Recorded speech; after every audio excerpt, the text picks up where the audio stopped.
दांडगे लोक असतील तर ते त्याला कमी पैसे देतात।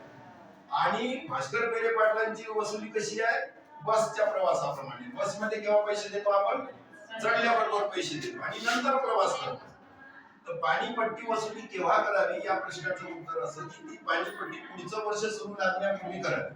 आता कालची 3 दिवसापूर्वी 1 तारीख होती, 1 तारखेपासून त्यांची टॅक्स वसुली सुरू झाली त्या गावाची। कुठल्या वर्षाची, पुढच्या वर्षाची। 1 एप्रिल पासून जे वर्ष 1 एप्रिल 25 ते 31 मार्च 26 या वर्षाची वसुली सुरू झाली। आता ते जो खर्च करत आहे ते केव्हा वसूल केला त्यांनी, मागच्या जानेवारी फेब्रुवारी मार्च।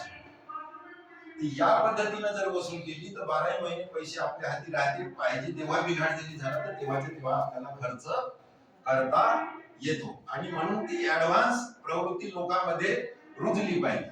आता पाणीपट्टीचा चौथा मुद्दा असा आहे की ती कोणी वसूल करावी। आता कोण करतो वसूल, ग्रामपंचायत। म्हणजे ग्रामपंचायत जो शिपाई असतो तो पहिले गुलाबी कागद देतो, मग दुसरा नाही आहे तर पांढरा कागद देतो, पैसे दिले तर पिवळा, म्हणजे ठळक धरूया आपण। तर पाणीपट्टी ही वसुली आणि इलेक्ट्रिक बिल वसुली, इलेक्ट्रिक बिल वाले बिल घेऊन येतात का, म्हणजे घरोघरी येतात का पैसे द्या म्हणून। मग ते काय म्हणतात की हे बिल आहे या महिन्याचं, नाही दिलं तर पुढच्या महिन्यात कट आहे। तर त्याप्रमाणे आता यांनी करून पाहिला प्रयोग, सक्सेस झाला ना, त्यांचे 4 लाख रुपये वसूल झाले।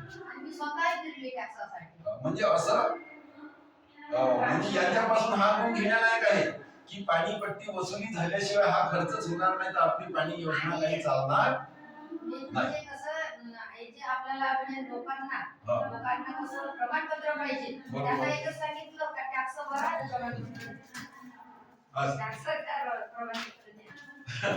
म्हणजे कागदासाठी तरी लोक देतात, नाही तर 2-2, 3-3, 4-4 वर्ष देणारे महाभाग सुद्धा